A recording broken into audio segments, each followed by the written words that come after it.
네. 이재명 더불어민주당 대표가 경기지사를 지낼 때 초대 비서실장을 지냈던 전모 씨가 극단적 선택을 했고요. 장례까지 치러졌습니다. 그다음에 여러 가지 논란이 불거지고 있는데요. 자, 오늘 이 문제를 좀 알아보기 위해서 지금 2부와 3부가 걸쳐서 두 분의 민주당 의원과 인터뷰를 진행하도록 하겠습니다. 먼저 모신 분은 바로 김남국 의원입니다. 어서 오세요. 네, 안녕하세요. 안산 단원을 김남국입니다. 네, 일단 좀 궁금한 게 그 유서라고 그냥 표현을 하죠.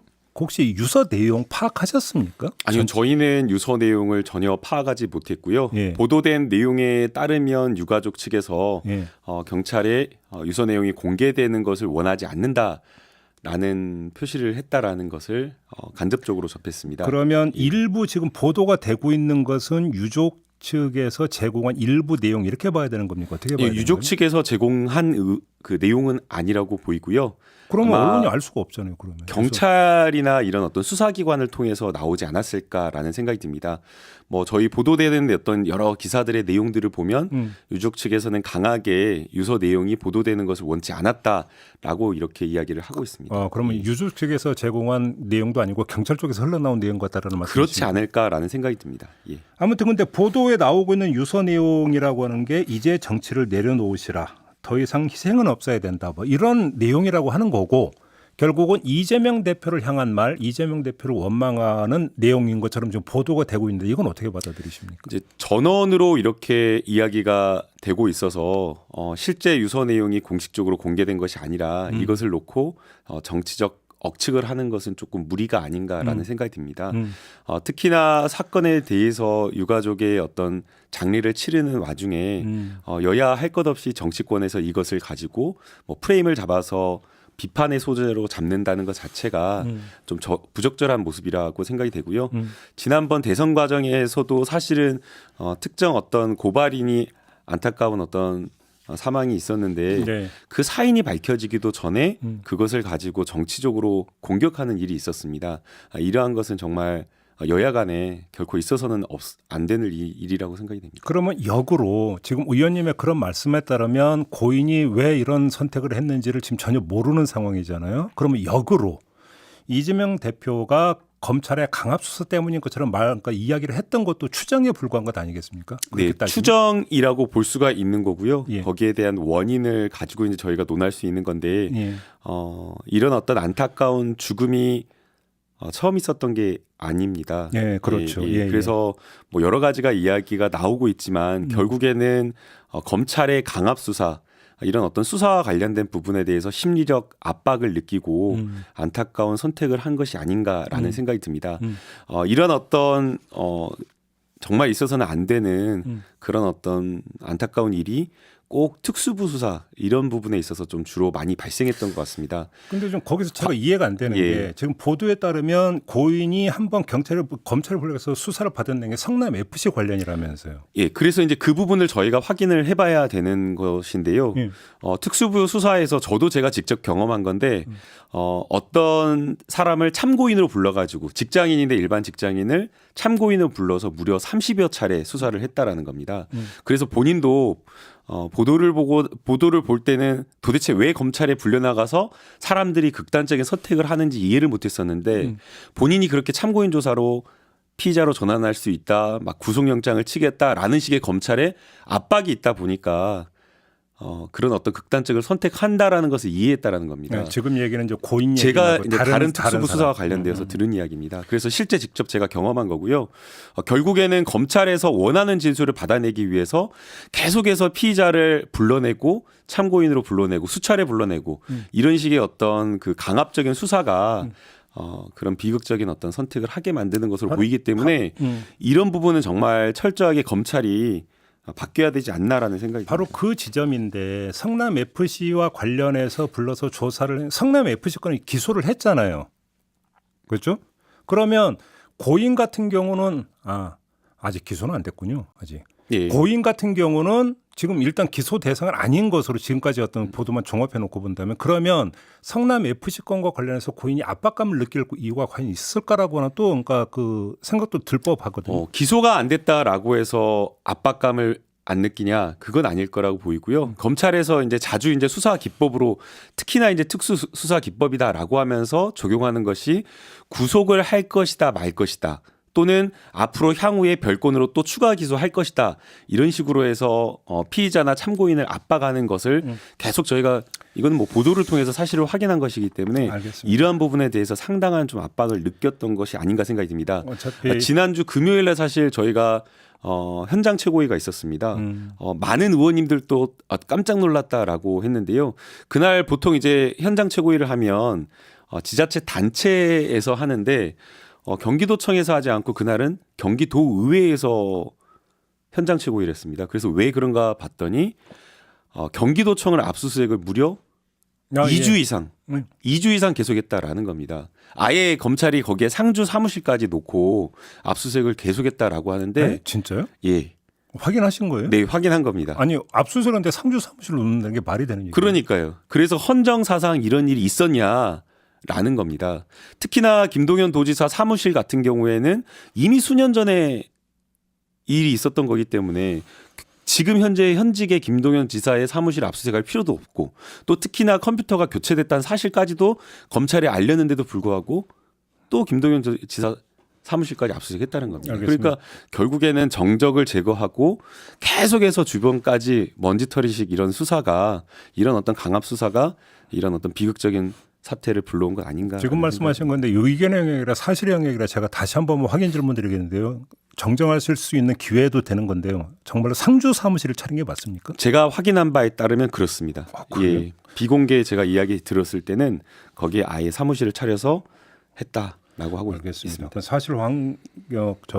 사실 확인 영역으로 남겨놓도록 하겠고요. 관련해서 이것만 좀 여쭤볼게요. 같은 당의 윤영찬 의원이 페이스북에 글을 올려서 뭐라고 주장을 했냐면 10년 넘게 자신을 위해 일했던 사람입니다. 도의적인 책임을 져야 마땅합니다. 그게 인간이고 그게 사람입니다.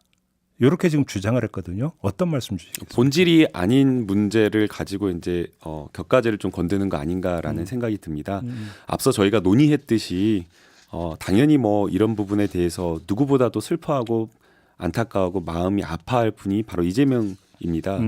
그러나 이 문제의 본질은 결국에는 여러 수사와 관련된 부분에 대해서 공무원인 그런 어떤 성실하게 일만 했던 그런 어떤 공무원에 대해서 계속해서 압박하는 어떤 강압 수사가 사실은 어떤 본질적인 문제이기 때문에 이 부분을 저희가 비판하고 들여다보는 것이 맞지 이것을 가지고 또 당대표직을 내려놓으라라는 식으로 이렇게 정치적으로 옮아가는 것은 좀 맞지 않는 지적이 아닌가 생각이 듭니다.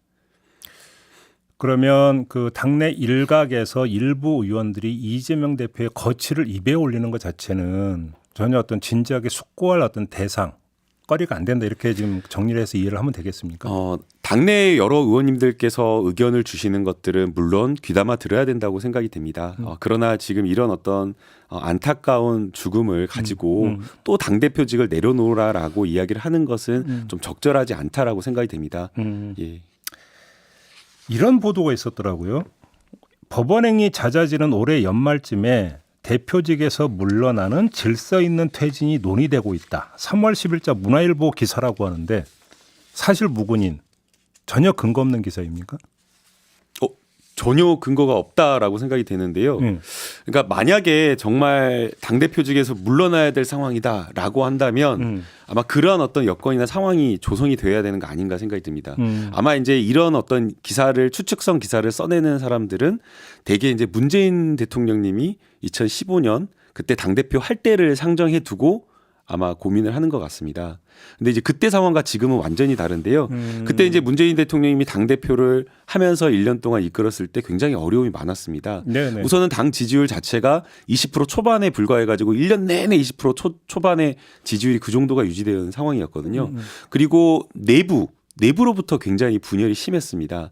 뭐 문모닝이라고 해서 아침마다 문재인 대통령을 비판하고 지도부가 이것을 뭔가 통합하고 균열을 잡아가는 어떤 그런 리더십을 보였던 것이 아니라 지도부 내부에서 원내대표와 당대표가 싸우고 당대표가 가출했다라고 하면서 회의도 안 들어오고 최고위원들끼리 최고위원이 한마디 하면 A 최고위원이 한마디 한 거 가지고 또 B 최고위원이 바로 또 이렇게 받아치는 어떤 그런 내부 분열이 있었던 상황에서 아예 분당에서 떨어져 나가버리는 어떤 그런 문제가 있어서 도저히 이제 당대표 리더십을 가지고 총선을 치르기 어려웠던 그 상황이었고요. 지금은 그렇지가 않습니다. 오히려 제가 지난번에 말씀드렸듯이 지방선거 치른 이후에 낮아졌던 지지율을 꾸준하게 끌어올려서 물론 최근에는 지지율이 좀 빠졌다라고 지적을 할 수는 있겠지만 지방선거 이후에 지지율을 계속 끌어올려서 10월 1주차 때인가 그때는 40% 후반의 지지율도 나오기도 했었습니다. 그래서 안정적으로 지지가 유지되고 있고 또 무엇보다 지금 지도부가 친명 일색이 아니라 비명계, 여러 중진 이런 어떤 의원님들이 섞여 있어서 당내의 화합을 이끌 수 있는 충분한 리더십이 된다라고 보고 있습니다. 그래요. 그러면 예를 들어서 그 문재인 대표 시절을 잠깐 언급을 하셨는데 그래서 이제 분당 이후에 비대위 체제 출범까지 갔잖아요. 김종인 비대위가 이제 그때 출범을 한 적이 있었었는데 그런 궤적은 전혀 아닐 것이다. 앞으로도 이렇게 보시는 겁니다. 지금 상황은 전혀 그렇지가 않다라는 겁니다. 알겠습니다. 저희가 일주 전에 이 자리에 이제 김종민 의원 모시고 인터뷰를 한 적이 있었는데 그때 김종민 의원이 중요한 제기했던 그 문제 중에 하나가 당직을 좀 이렇게 좀 나눠야 되는 거 아니냐 이런 취지의 주장을 한 바가 있었거든요. 이건 어떻게 받아들이세요? 당연히 그 공감하고 충분하게 주장할 수 있는 이야기라고 생각이 됩니다. 그래서 지난해 당대표 되고 나서 이재명 대표가 당직을 인선할 때 가장 주요하게 고민했던 것이 그 당직에 맞는 전문성이고요. 그다음 이제 두 번째가 바로 통합이었습니다. 그래서 지금 들어와 있는 여러 주요 당직 인선 중에서 친명이라고 할 만한 사람들이 크게 없습니다. 뭐 비서실장을 비롯해서 지금 민주연구원장 정태호 의원님도 역시나 마찬가지로 아주 핵심 친문이라고 할 수 있는 이런 분들이기 때문에 네. 충분하게 인선할 때 통합을 고려했다라고 보이고요. 이미 그렇게 이미 나눠져 있다. 예, 이미 고려를 했고요. 그리고 이제 혹시나 또 추가적으로 향후에 어떤 그런 당직 개편이 있다라고 한다면 아마 더 적극적으로 고려하지 않을까 생각이 듭니다. 이러한 어떤 당내의 목소리가 있다라는 것을 이재명 당대표와 지도부가 충분히 알고 있기 때문에 지난주 금요일 저희가 총선 룰과 관련된 TF를 구성했을 때 공천제도 TF를 맞습니다. 띄웠죠. 예. 그 띄울 때에 11명의 위원들, 위원장을 비롯해서 11명의 위원 중 2명 빼고는 모두 다 비명계 그런 위원으로 채웠습니다. 그러니까 이제 그거는 이제 공천 불이익이 있는 거 아니냐라는 우려를 어떤 그 불식시키기 위한 어떤 의도가 깔려 있다고 해석을 하면 될까요? 공정하게 하겠다라는 것을 강하게 천명한 것으로 이해해 주면 될 것 같습니다. 근데 이제 공천 불이익 이전에 이렇게 가다가는 총선에 망한다. 김종민이 이렇게 또 주장을 하던데 이거는 그러니까 아주 과도한 우려라고 생각하십니까? 그러니까 이제 그게 대선 때도 항상 그렇게 이재명으로 선거 못 치른다라는 어떤 그런 일각의 주장들이 있었는데요. 실제 해보지도 않고 1년이나 남았는데 해보지도 않고 무조건 안 된다라고 하는 것은 너무 패배주의에 갇힌 생각이 아닌가라는 생각이 듭니다. 이제 주장하는 가장 큰 근거가 사법 리스크라고 생각이 되는데요. 그러면서 이것을 분리 대응해야 된다라고 하면서 이재명 당대표 내려오라라고 하는데 과연 분리 대응이 가능할까라는 생각이 듭니다. 이재명 당대표가 당대표직에서 내려오면 언론의 이런 어떤 이재명 때리기라든가 검찰의 수사가 과연 줄어들까? 저는 그렇지 않다라고 생각이 되고요. 만약에 오히려 이재명 대표가 내려온다라고 하면 거봐라 이재명도 민주당도 이재명을 버렸다. 라고 하면서 오히려 더 언론의 비판과 검찰의 수사가 세질 거라고 생각이 됩니다. 또 특히나 그러면 이재명 당대표와 뭐 이렇게 분리 대응한다라고 하면서 민주당이 분리하고 버린다고 했을 때 과연 분리가 될 거냐라는 겁니다. 이재명은 바로 직전에 우리 민주당의 당 대표였고 대선 주자였는데 과연 분리가 가능하겠냐. 그래서 오히려 저는 이런 어떤 계속 분열적 메시지를 낼 것이 아니라 지금 지지율이 안정적으로 나오고 있고 일시적으로 빠진 그런 상황이기 때문에 당을 통합으로 단일 대우라는 말에 대해서 약간 거부감을 가지신 분도 있기 때문에 분열하지 않고 통합하고 오히려 민생 의제를 끌고 갈 수 있는 그 힘을 보여줘야 된다라고 생각이 됩니다. 마지막으로 결국 하나의 또 계기점이 될 게 이제 원내대표 선거일 수도 있다라고 생각하는데 원내대표 선거는 귀신도 모르는 선거라면서요. 그래서 이제 의원님들이 표를 막 3표씩 가지고 A원, B원, C원 다 준다 그러니까 예단은 할 수가 없지만 이런 사람이 되면 좀 화합에 도움이 될 거다라고 만약에 말씀 주시면 어떤 류의 사람이 원내대표가 돼야 된다고 생각하십니까? 줄 세우기 하지 않고 자기 정치하지 않고 권력적이지 않으신 분이 필요하다라고 생각이 되고요. 원만하게 소통하면서 초선 의원님의 말이라도 존중하고 경청할 수 있는 그런 의원님이 잘할 거라고 언론 생각이 됩니다. 분류법에는 친명이든 비명이든 상관없다고 보십니까? 네, 친명이든 비명이든 저는 상관이 없다고 생각이 되고요. 지도부에서도 그리고 이재명 대표도 친명 비명 이런 어떤 구도에서 선거 치르는 걸 아마 원하지 않을 거라고 생각을 합니다. 짧게 혹시 네. 이재명 대표 심경은 좀 들어보셨어요? 금요일 날 최고위 저희가 그 최고위 회의를 했었는데요. 그때 굉장히 상당히 힘들어했었습니다. 그래서 금요일 일정을 하는 것과 관련되어서 많은 분들은 진행을 해야 된다라고 했는데 이재명 대표가 너무나 이제 심적으로 힘들어해서 그날 일정을 모두 취소하고 알겠습니다. 조문 가는 것만 이렇게 한 걸로 알고 있습니다. 알겠습니다. 마무리할게요. 고맙습니다, 의원님. 네, 감사합니다. 더불어민주당의 김남국 의원이었습니다.